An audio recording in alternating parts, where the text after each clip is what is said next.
Hey everybody, Doug here from 2 Plus Tough.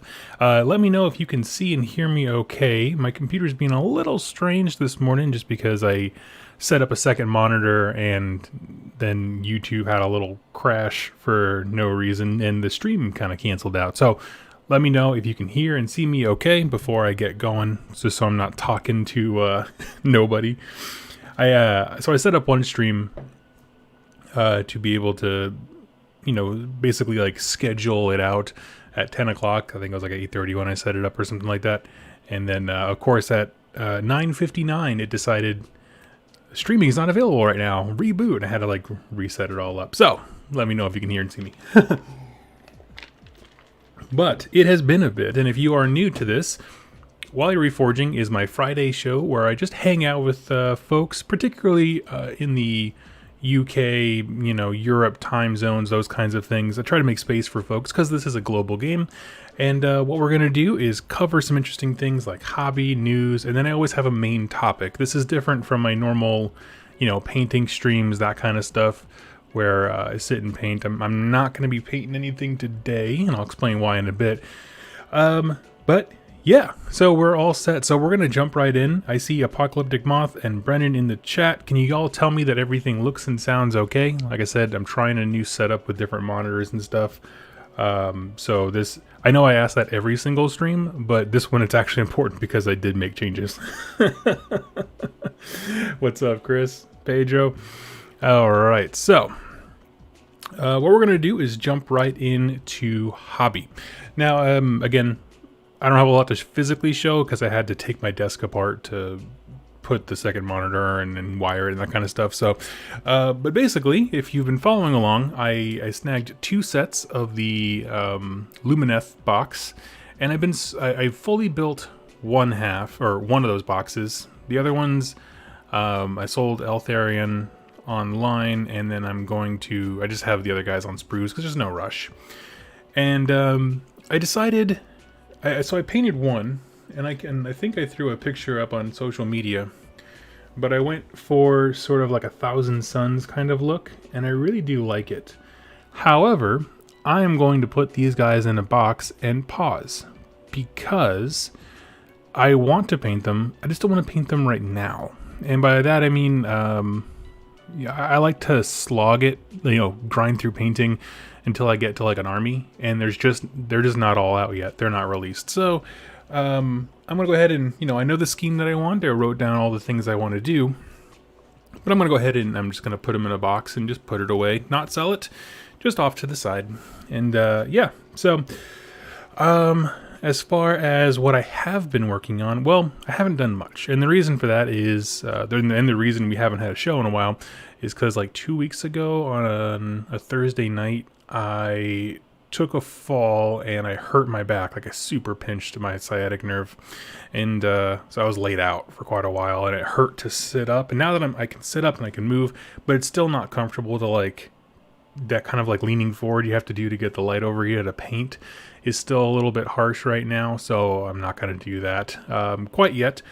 But what I am going to do is start talking about my maggotkin. So if you didn't see my video earlier this week where I mentioned I had an interview with Alex P, who is one of the leads. I'm going to call him that. I'm not going to call him the head because I think he would be embarrassed by that. But one of the leads for the Animosity campaign, which I do suggest you all go watch that video. All the links from the description. Go find out what it is. It's just a narrative campaign that you can contribute to just by painting, hobbying, writing stories, and of course, obviously playing games. But that is very much dependent on your, where you are in the country and or the world.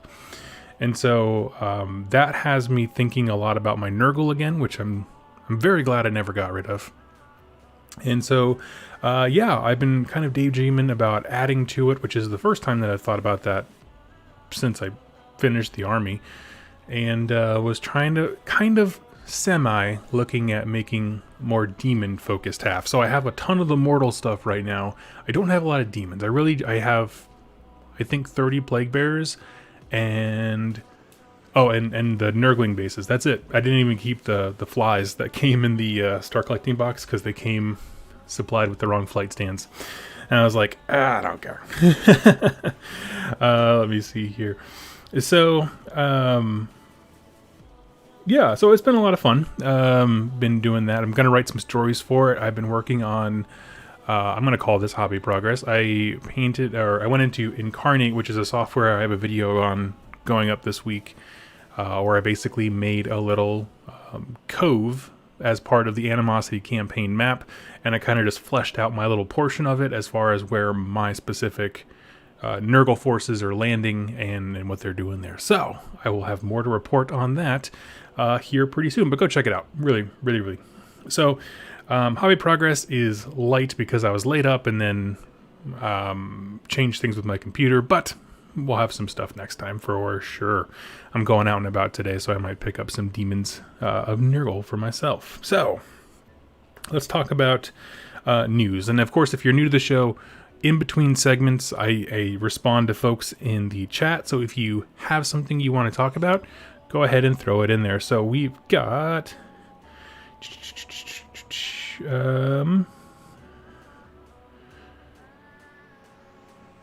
Doug, how are you enjoying Animosity? I have not... It just went live like Wednesday or something like that. It was Tuesday or Wednesday. And I haven't... Work's been crazy. Today's my first day off since. So I'm going to look into it this weekend and jump in with both feet. So, but I'm excited. I got plugged into all like, my faction and that kind of stuff. I'm doing the Undivided because it's the Chaos faction. It has my Nurgle there. There's some really cool stories. And so I'm slowly getting plugged in, but it wasn't until today where I really had the time. So... I'll report more. Let's see. Brendan, apparently Magakin are the strongest army in AOS if you run Blight Cyst. I'm not going to go that far, but it's a good list. It is. If you don't know, Blight Cyst makes Blight Kings super, super nasty. They become blenders. But I mean, I don't know. It's round 1. I don't know. It's all right. Let's see. Oh, live stream. Is this the hobby live stream? Nope. This is going to be my WYR Reforging show where we just pick a topic. And the idea is I give you something to listen to while y'all are painting. So just go ahead and listen to my dulcet tones. So here we go. Greetings. How are you right now? I'm good. Thank you. What's your opinion on Sylvaneth not being Seraphon allies anymore? Pedro, you put a sad face there. I've never seen that pair in my life. I don't know anything about that. I don't know what the justification was when they were allies. And I don't know what the justification was for getting rid of it. I'm sorry if you're bummed. That sucks if you built a specific narrative theme specifically for it. But I've never heard of anyone taking Seraphon and Sylvaneth. That's nuts. That's a cool combination. They bring very different things to the table. All right. Okay, so cool. We're going to move right along to the next segment here. Talk about the news. So as far as news goes, I'm going to be honest with you. It has been quiet on the AOS front. Of course, these last 2 weeks, as much as I feel bad for being laid up and stuff, there wasn't a whole lot to report on simply because they're launching the next edition of 40K. And so, they get their time in the sun. Everyone deserves it. We certainly got ours when Night Haunt and the new Stormcast were revealed. So all these articles, for the most part, are talking about 40K side things, like how to build forts. And, there's a lot of it. I'm not going to cover it just because it's not, the main focus of the channel is definitely AOS. And a lot of these things are very specific, like formats or hobby modeling or very, very specific tidbits of lore for 40K, but there's 2 things I wanted to touch on. One, today, as of the day of recording, the 40K app launched on, I believe it's not on iOS, but it's in the Google Play Store. You're going to hear some internet griping about how GW got basically that they're falling behind, right? That they said the app will release with the game, but then all of a sudden it's like, oh no, just this one very specific version of the app. It's not for everybody yet, and then it's subscribed. So you're gonna hear some complaining. I don't really care. Development for different platforms sucks. Just give them some grace. Anyway, I wanted to bring that up because that is a really, really cool thing that the app can provide. Again, I'm not gonna. I mean, I have an iPhone, so I can't even download it yet. But even when I do, I'm not in a huge rush. I'm gonna wait until we're kind of more enabled to be playing with friends again, because it looks, I don't know, things are getting crazy here in America. So when things kind of stabilize and we can go play games, I might download at that point, because right now I don't get value out of it because I don't know 40K, right? I don't know the changes. I won't experience them. I certainly don't have my Sisters of Battle painted. And so, yeah, I'm just going to hold off on it. But for those of you who like it, it is there. And the other thing I wanted to cover, and was kind of slipped in, and actually it would have passed right by me if Brent from Rerolling Ones didn't point it out, and that is they released a Warhammer Underworlds 2020 roadmap. This is an interesting thing to me because they don't do a lot of roadmaps in terms of, giving you like real significant time markers to get excited for. GW likes, the instant gratification or surprise sales and that kind of stuff. So I haven't seen a whole lot of that from GW, but it's cool. Basically, it is what it says. It's just literally a map for what the rest of the year from July to December holds for Warhammer Underworlds. Now, I don't play Underworlds. I think I did buy the game, the video game version. Have not played it much yet. I played it when it was still in beta, and it was like rough, and I didn't care for it. But for this, I just want to say, Games Workshop, for all of your games that are not your main front runners, right? Front runners being Age of Sigmar and Warhammer 40K. Those are the two big ones. Everything else is ancillary. It's set in those universes. What's the next biggest thing after that? It's probably Necromunda, right? Trying to think of all their IPs, but I mean, Necromunda had a $300 box set, so it's got to at least be up there. My point in saying this is simply that, like, all those side ancillary games, I want them all to have roadmaps. I love the idea of roadmaps, of just, even when it's light on information like this, like, they're just talking about what's going up during the month, and in one case, it's just a free download. They're not really or two cases, they're not like doing anything, you know what I mean? Like, but they're giving me something to look forward to. Do that all the time for all of your non-big games. So you've got Necromunda, Aeronautica Imperialis, Underworlds. What else is there? I mean, if you ever start supplementing Path to Glory again, this would be a fantastic addition to that. You could do Warcry. All those games are really a lot of fun, and they have such small niches that I think a roadmap would be amazing for them. Just to have, like, hey, you know what? My hobby budget for September, I can now plan for the Beastgrave multiplayer expansion. That's a big thing. And it's, like, really nice for us as consumers. So I'm just going to throw that out there. That's a little pro-consumer thing that you can do. But beyond that, I don't really have much to add to the conversation because, like I said, I don't play Underworlds. However, I will say, Daughters of Khaine faction looks sick. Obviously, we've seen pictures of them beforehand. I think you're going to see a lot of kit bashes specifically to make certain characters from these, because getting the heroes for Daughters of Khaine without buying like 8 different sets of that stupid Cauldron of Blood thing, because that's where all the heroes are, is such a pain in the butt. We'll go to that picture in a second here. So yeah, don't have too much to add. Here's kind of their preview for the next season, if you will, and it's really cool. My gut reaction looking at this is Pestigors. Now hear me out.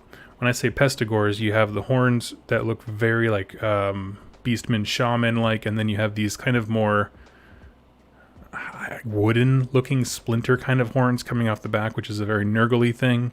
I don't know. I think it would be rad. I'd love to see Pestigors. And if you don't know, that's a Nurgle-themed specific unit of gore on gore, those kinds of things. So that's what I would like. And that's pretty much it for the news as far as stuff that I wanted to cover, because like I said, there's not a lot going on in the world of Age of Sigmar.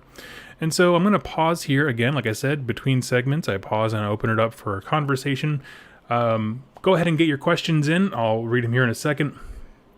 One thing I do want to touch on is they are making a new cooperative first-person game that's from the makers of Vermintide, and it's called Darktide, which I think it's going to be similar to like that survival horror gotta work together. Yep, looks like a zombie game. Sounds amazing. I'm totally in. So that's kind of cool. I would look forward to that. All right, so let's go over here to the questions.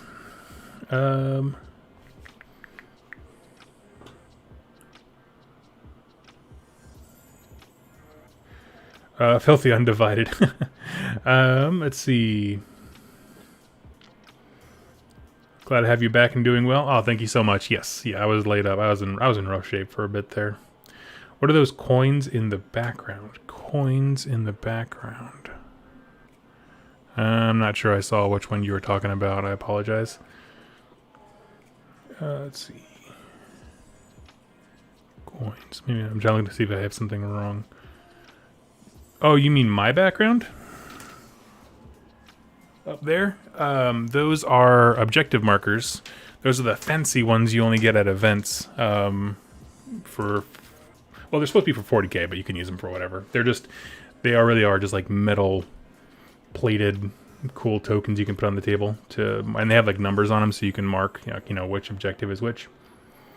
What do you think of Crusade mode for 40k? I have not played it. I've only kind of taken a cursory glance at it. I have bought nothing for 40k. I've been a very good boy when it comes to my wandering eye in 40k.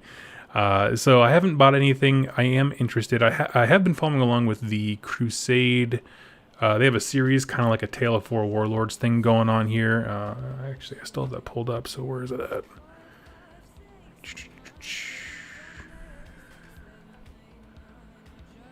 Yeah, we're on Crusade is the name of the series if you want to follow along. And basically they're walking through, how to add troops and that kind of thing. I've been following that, and it looks really cool. So I'm into it.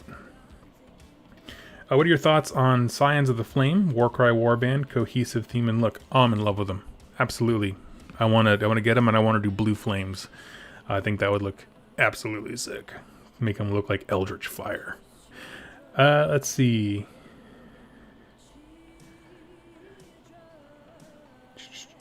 I'm just looking for questions here. Slongor would be cool. Yeah. Next biggest after 40k and AOS is Horus Heresy, I think.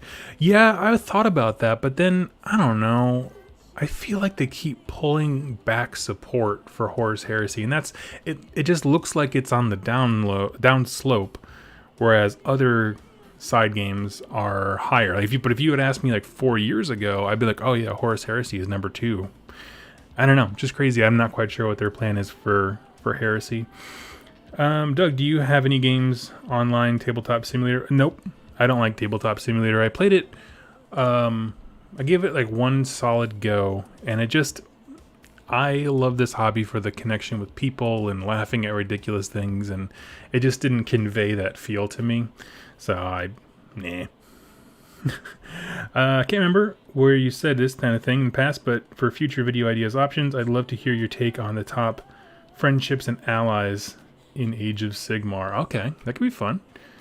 Like the most notable brofists of people working together. I could do that. Give me some time to think of some really interesting ones, and I absolutely will. All right, so we're good. We're caught up on chat stuff. I want to move into today's topic, and I'm just going to throw a piece of artwork up here on the screen and get rid of my ugly mug, and basically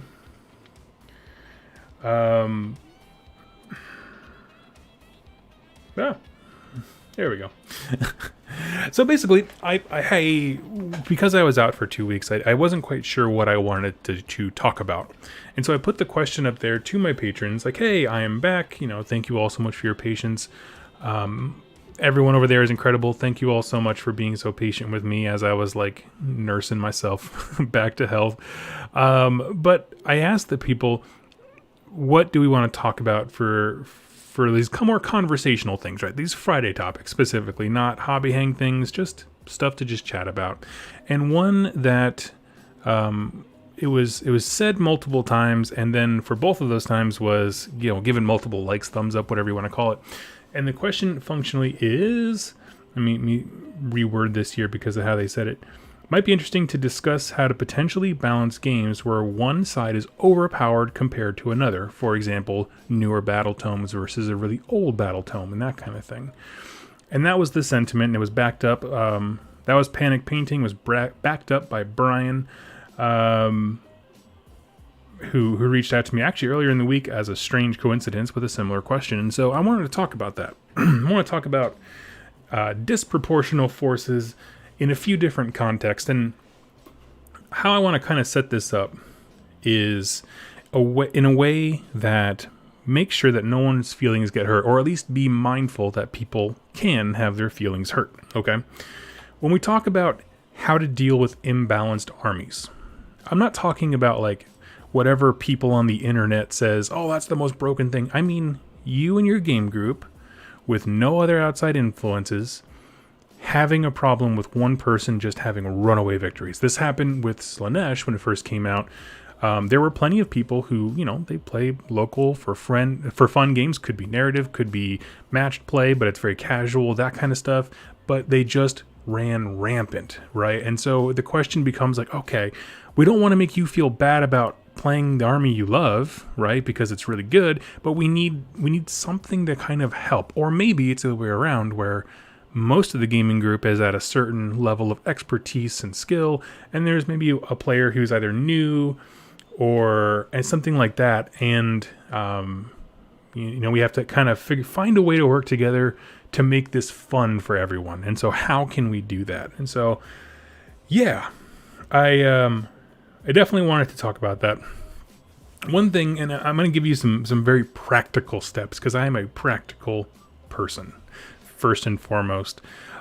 If you are playing an army that is, we're going to say underpowered. I actually have a picture of Nighthaunt here because the patron who reached out to me and first asked this question earlier this week plays Nighthaunt and is finding they're having a lot of trouble, kind of not, I won't say winning, but keeping up with a Path to Glory or even just the casual gaming group.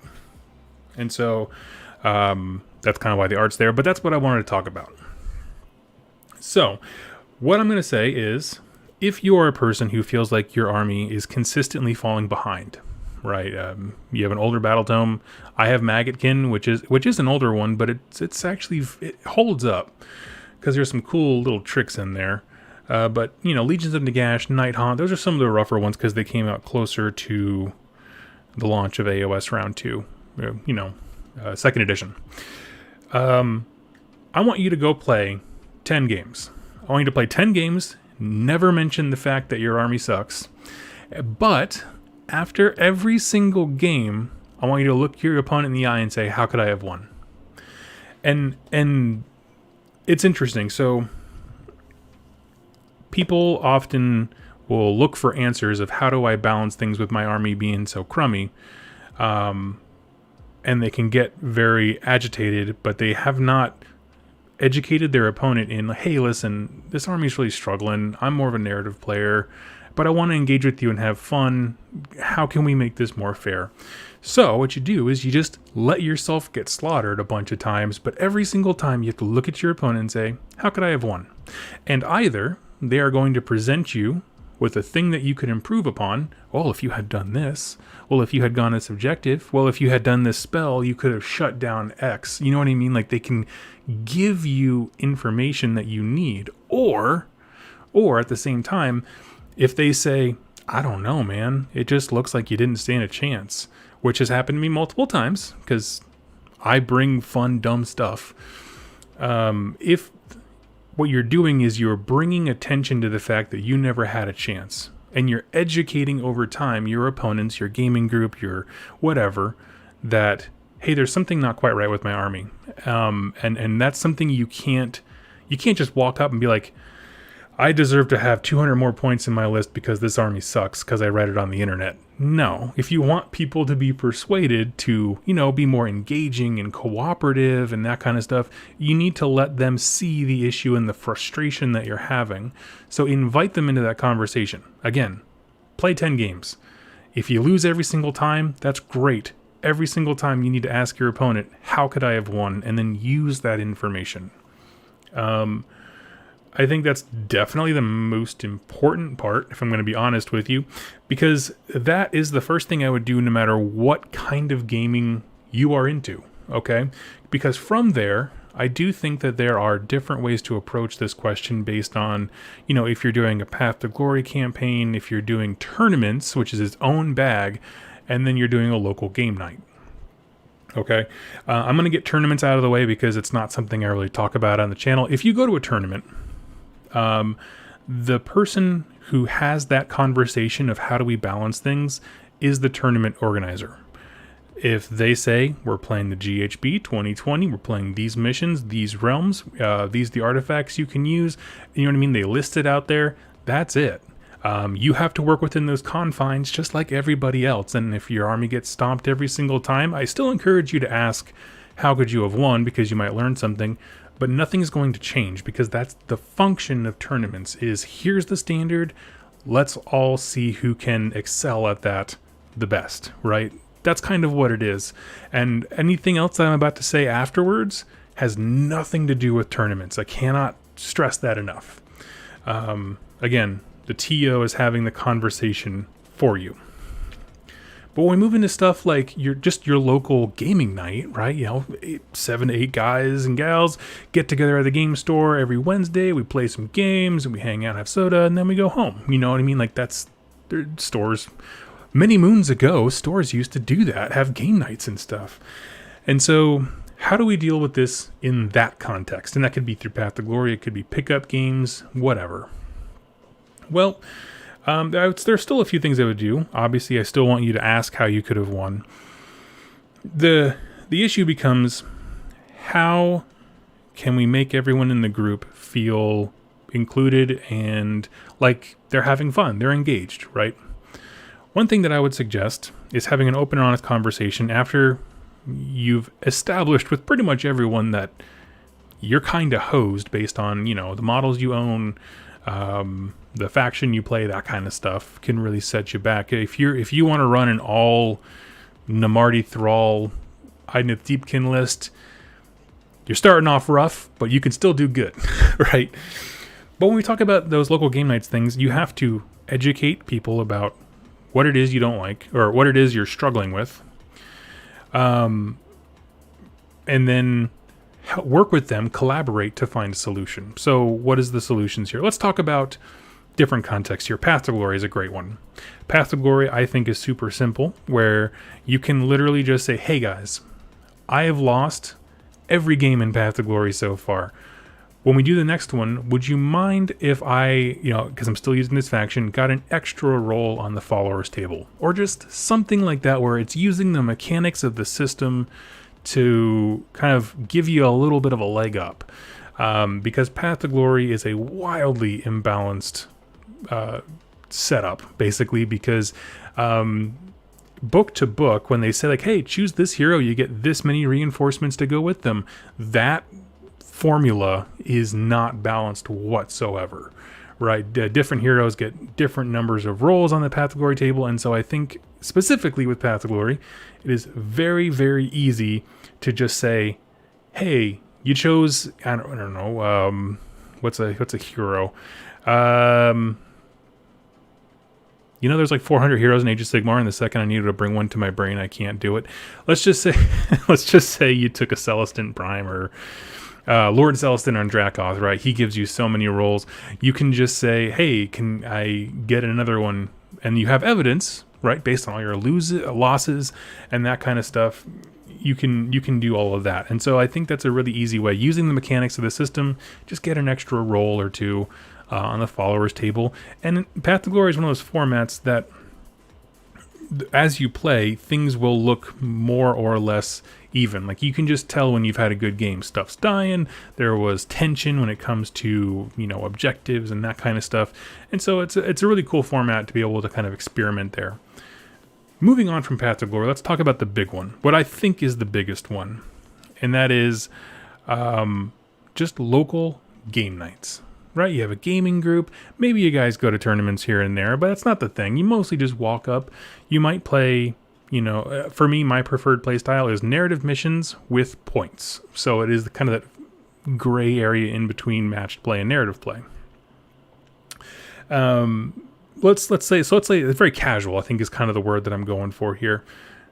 A casual gaming group, how do we deal with this? Well, there are a few options. One, this is all, of course, assuming that you've brought to your group's attention that your army is kind of lagging and they've been able to see that. You could ask your opponent to ease off the gas pedal. To make Slaanesh fun when it first dropped, people had to ease off the gas pedal. And some folks were happy to do that. They're like, oh yeah, sure, I can ease back on something, that's whatever. And then other folks were like, but I don't want to. Like, I'm just got these cool rules. I don't want to feel bad for having to take them. And honestly, you shouldn't feel bad. So that's an option. I'm just going to throw it out there. Some people are cool with it. I find a lot of folks are like, yeah, but they shouldn't have to, and they're kind of against it. So take that as you will. As far as other stuff, you could balance it in a way that you get a few extra points. And I'm not talking like you get a whole half an army. I'm just talking like 200 points. Get you a small chaff unit just to have something else on the board to create presence. You'd be surprised how things can change when there's just 20 extra 25 mil bases on the board. It doesn't matter what faction. They command presence because between their bases and the 3-inch bubble around them that people can't engage with unless they're in combat, they can actually command quite a bit of a presence. So I would just try throwing in an extra unit. Something cheap, something chaffy. If you are constantly losing. And I don't just mean losing, I mean like getting curb stomped. Beyond that, the few other things you could try maybe getting an extra artifact, and that one's a little more dependent on your book because, like Magakin of Nurgle has a couple really, really good artifacts. So if I was playing against someone who's consistently beating me, I could take one of those really, really good artifacts and I could do quite well because it just improves, the nature of the game and that kind of stuff. Certainly, I'd encourage you to ask your group members for help. Hey, I don't have a lot of money for this game. How can I do the best with this? You know what I mean? And kind of put yourself out there. And then I've had to do that multiple times because there are just some armies I just don't get. Like my Beasts of Chaos, I didn't get how to play them for the longest time. And then when I figured it out, I was like, I don't know. Jack's in the chat, one of the reasons Slaanesh wasn't on rerolling ones much after the book launched was because it was hard to play casually. Exactly. And I think I want to stress here, if you are consistently getting beaten, do not assume your opponent's, or always assume the best, right? Always assume your opponent wants to have fun. And the book and the rules and the way that Games Workshop release stuff is kind of getting in the way of that. Don't assume that they are jerks and they just love clubbing baby seals. Always assume the best. That's what I would say. A notion that I wanted to bring up in the more casual group play, which I do think is the more dominant, because it includes Garage Hammer when it comes to AOS, and that is the idea, and I've put this out there before and had a lot of pushback, so I'd like for you to just let me explain before grabbing pitchforks and stuff like that. And that is the idea that everything in this game is balanced if you put your opponent's enjoyment ahead of your own. And obviously, like I said before, this has nothing to do with tournament play. Cannot emphasize that enough. Because in tournament play, the goal is, here's the standards, who can achieve the best, in terms of being a general and mitigating risks and that kind of stuff.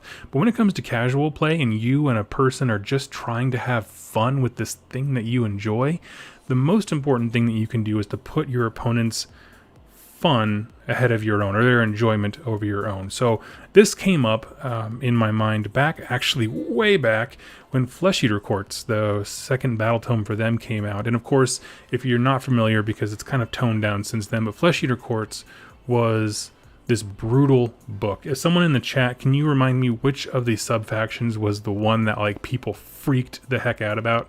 For some reason, I can remember factions, but not sub-factions, like their names. I don't know. Anywho, but yeah, so like Flesh Eater Courts came out and it was just sweeping everything, and it was brutal. And there was conversations about, oh, okay, well, this guy just picked up Flesh Eater Courts to participate in a Path to Glory thing, and he's just going to win, so I bowed out. I'm like, no, that's the wrong approach. So what happens if you have one of those super strong armies? What I'm saying to you is, first of all, try and acknowledge it. Really think critically about how often you've won and how close those games were. Gristlegore, thank you so much, Omniphage. You got it. But really think about how many games you're winning, and then think about how much fun your opponent had at the end of those games. Were you guys laughing? Were you having a good time? You know, did you shake hands? Were you excited to play again? And if the answer is no on any of those, and it looks like you may be giving people a bad play experience, of no fault of your own, just because the book is like, you know, it goes from 0 to 60 in no seconds. What I would say is start picking very weird lists. And I mean, like, pick stuff you've never seen or heard before, or just a model that you think is cool. You know what I mean? Run that. Like for me, like my baby seal list would just be a bunch of Beasts of Nurgle, because I love the model. I love the model and I want it to be good. That kind of stuff where it's like, you can not tone things down in terms of, you know, you have this force and you are trying to give your opponent a good game by winning the scenario. You should both be trying to win, you know, unless you're doing a demo game, then it's a little bit different. But what I would also say is that when you're, you know, playing with a friend that you know for some time, putting their enjoyment first means I'm going to take something that I think will make them happy and give them a fair shot. Again, in some books, easier than others. When you play Flesh Eater Courts and you choose not to run Gristlegore, it's a wildly different faction. It's not the same. You know what I mean? Like, they still have some really good units, but when you start, you know, throwing out like ghouls around and you mix it up with some of the more elite troops, they're not the same thing as Gristlegore. That's kind of its own beast. What I'm saying is, you know, put somebody else's enjoyment ahead of your own, and all of a sudden you will find yourself making different decisions, and you'll find your games getting closer and closer. Again, not tournament play, strictly speaking for gaming groups and that kind of thing. Let's see. I'm just looking at the chat here to make sure. So go ahead and, I mean, if you have a question about that concept, I'd ask you to go ahead and put it in the chat just for me. I would really appreciate it. But the idea of, yeah, when you put, you know, your opponent's enjoyment ahead of your own, all of a sudden the game very much changes in terms of list building and the kind of missions you play. Missions would be a great thing to try out. Some stuff, you know, as far as perceived imbalance, this is kind of, that's my main point I'm done with. Now I'm just going to talk about little ancillary things you might try. I got an email from one guy, it was like a year and a half ago, I think. He said, hey man, I'm just getting my teeth kicked in. I play, what did he play? It was something fast. I can't think of what it was. It might have actually been Sylvaneth, like you could teleport around the board, that kind of thing. But they weren't playing any battle plans. He's like, I keep getting crushed. I'm like, well, because your army, you don't have like huge mega battle line troops. You gotta play some missions, man. And that kind of stuff. I don't know. I think it's really interesting and really important that you play different battle plans. Try mixing it up. Stuff that requires troops to be spread far and wide, because you'll find some armies like Cities of Sigmar, you know, they can get their guns to be a 2-up, you know, murder field. But the problem is they have to like move and be places, and all of a sudden those buffs don't overlap, or they have to move, which means they lose, you know, because if you stay still you get better shot kind of thing. So what it looks like on paper and what it looks like in practice when you have a battle plan become wildly different. Although Cities of Sigmar is still super brutal. I'm just going to throw that out there. Let's see. Flesh Eater Courts has loads of builds for book with few units. Oh, yeah. Yeah, that's the thing. Is like, but Gristlegore became synonymous with Flesh Eater Courts, and that's not true. It was more my point. But, yeah. Out of the loop for the conversation. Don't have a group to play with, but playing the villain / GM. Give your opponent a puzzle to solve. Yeah, that's true. Yeah, one thing you could try doing is like a skew list where you skew into something that you know they have an option for. So, for example, what's a good example of skew list? So, well, we'll just pick up a generic one. So, like, let's say you're doing Skaven. It's just tons of bodies. Just throw bodies everywhere. And the question is, can you kill enough stuff? Well, if you're playing against something like Iron Jaws, yeah, they can kill a lot. They can kill like a lot for like days. Well, if you get a bunch of Ardboys and Brutes and that kind of stuff into some clan rats, they'll wreck the day. You know what I mean? But it's a thing where it's like, I have a win condition and I'm going to try using that win condition. You as the player with the more powerful army. At the same time, you have gambled so heavily into one avenue that you have left a huge fatal flaw that if your opponent understands, they solve the puzzle, they will have a chance. That's a fantastic idea from the chat there. But yeah. Is it Templar Tantrum? Yeah, I love the name, by the way. Lumineth had their box out. Main release isn't out yet. Yep. So I'm still waiting on those guys. People seem to think they have it all figured out. I'm kind of curious to see how that launch goes. But anyway, that was my main concept I wanted to talk about for the day, as far as how to deal with imbalance within a gaming group. Like I said, I want you to, if you feel like you are losing, play 10 games and every single game ask your opponent, how could I have won? Use the information they give, or just reiterate, do you see how that would be frustrating, right? Do you understand that, like, I'm far behind and I need help, is kind of what you're broadcasting at that point.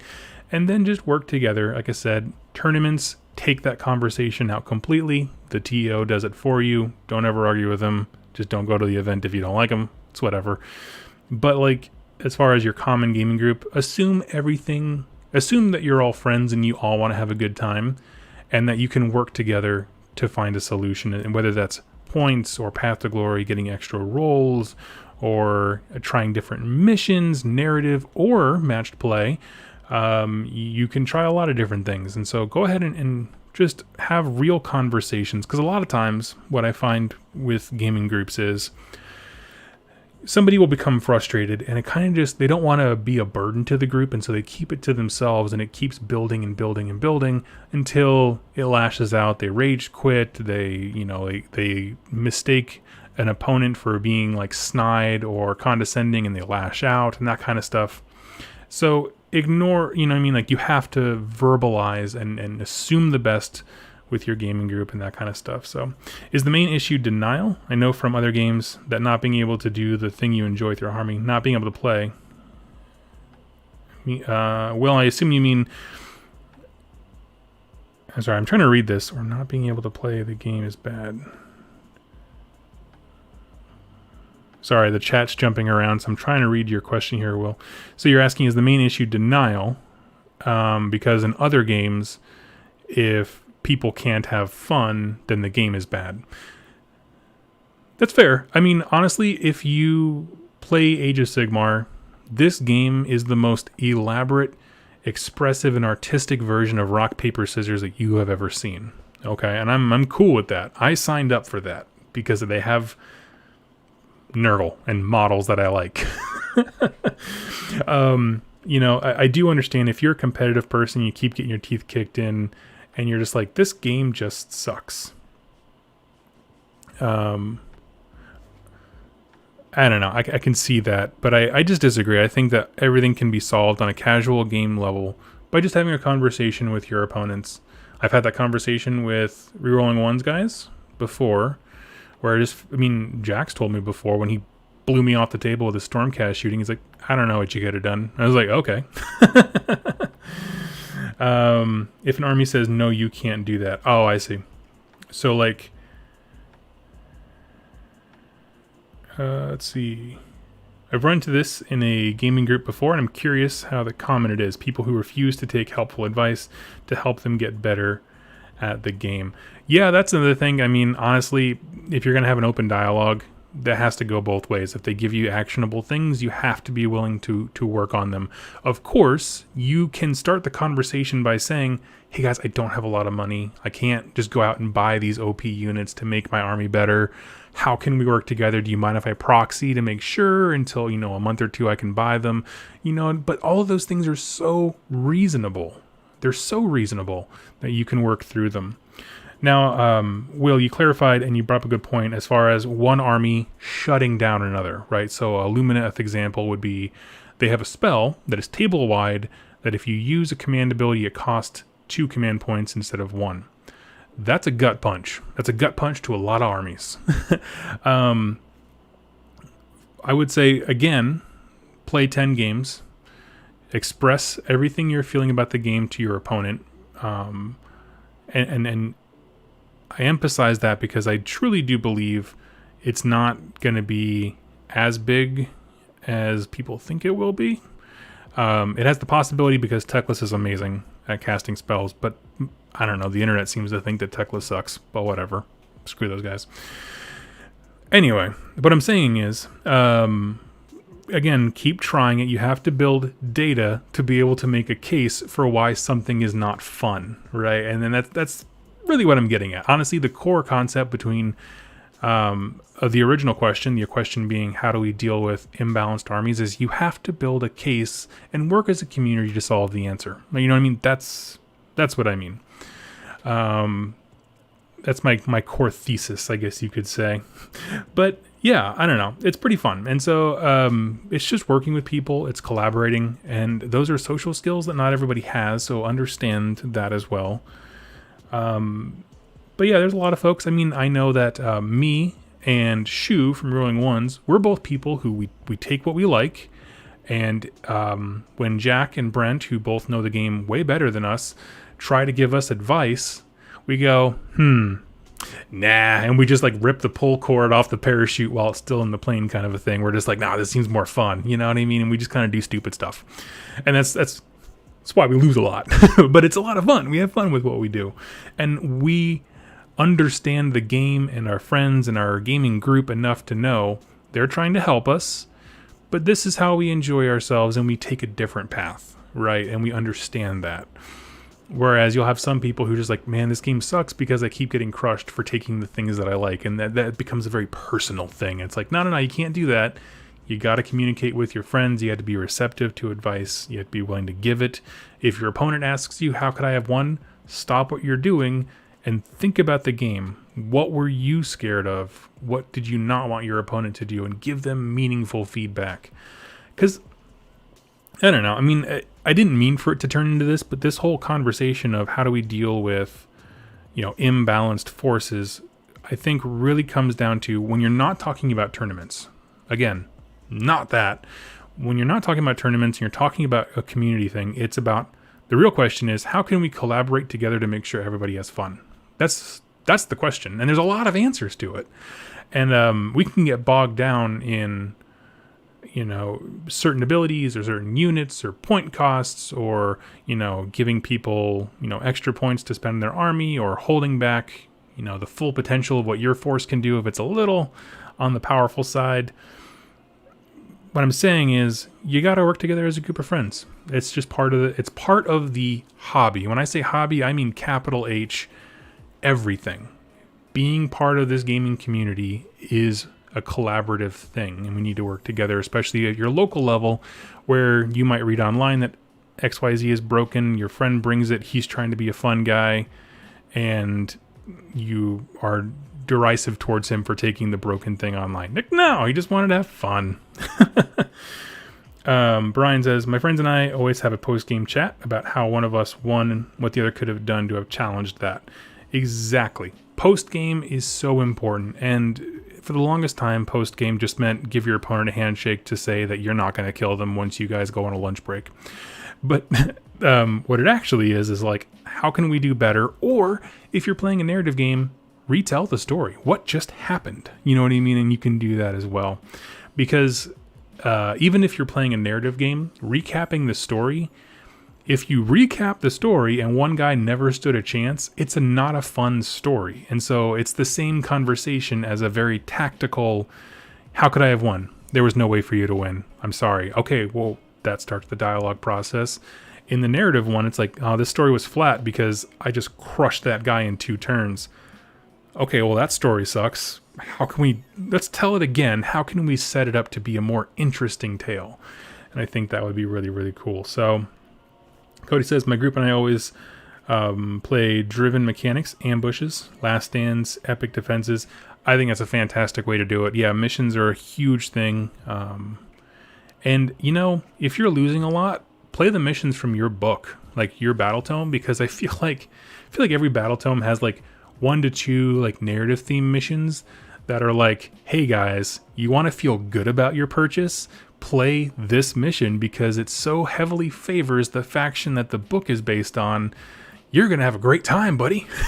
And so that's what I feel like all of them are. I remember reading the Beasts of Chaos one being like, oh wait, so all I got to do is throw concentric waves of bodies at my opponent? That's all I wanted to do anyway. Awesome. You know what I mean? Where it just, I don't know. It's a bunch of really fun missions, so go check those out too. So I'm going to go ahead and wrap this conversation up a little bit. If you have questions or comments, I'm going to give you some time right now. Go ahead and throw them in the chat now as I go ahead and close out the show. I'm just going to ramble off my last few thoughts here. But yeah, so it's kind of hard. You have to understand that there are people good folks on both sides who love the aesthetic of an army, but some of those armies are really, really good, and some of those armies are falling behind just because of their age. You know, the lingo of the game, the power level, it all adjusts over time. It's always getting better, I think, in terms of clear language and, you know, that kind of stuff where it really starts to matter.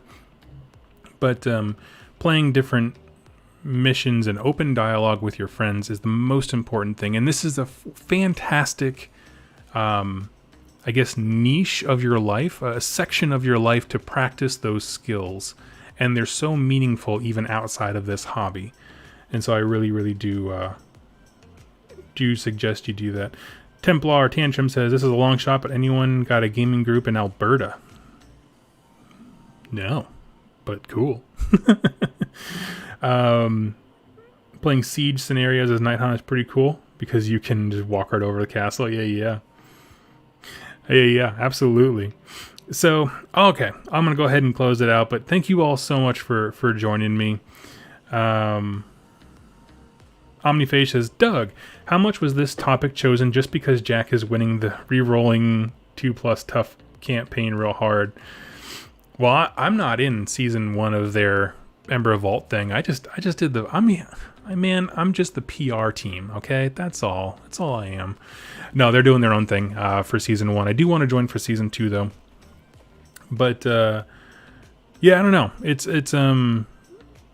It's a conversation that we've definitely had with Jack, you know, but again, the best thing about Jack, I say this knowing he's listening, is he is someone who understands people. And so when we have this conversation of like, how could I have won? That didn't seem fun. He fully understands, right? And that's why he takes his shootcast to tournaments and seems very emotionless while he does it, but because he's playing by those rules. But when he plays the game with us and our friends, he's very quick to give assistance and guidance if you need to. It's a back and forth conversation. You know what I mean? Like, but again, it's just, you know, you made a joke about Jack, and I love it. Always make jokes about Jack's expense. At the same time, it does highlight the fact that, like, when you have enough people skills, all of a sudden this hobby is not so difficult. And we can all take this opportunity to expand our skill sets and that kind of thing. So that's definitely what I would encourage you to do. Let's see. Game 4 app to find gamers. Yep, I've heard of that. I've heard of that for sure. Let's see. Doug, you win for the voiceover alone. Doug, face Bale Grimnir in battle. Sworn so many oaths to destroy chaos. Ah, yeah, dude. I gotta write a short story where R2 dudes fight together. So, that's awesome. Jack knows I love him. Omniface chest. Yeah, absolutely.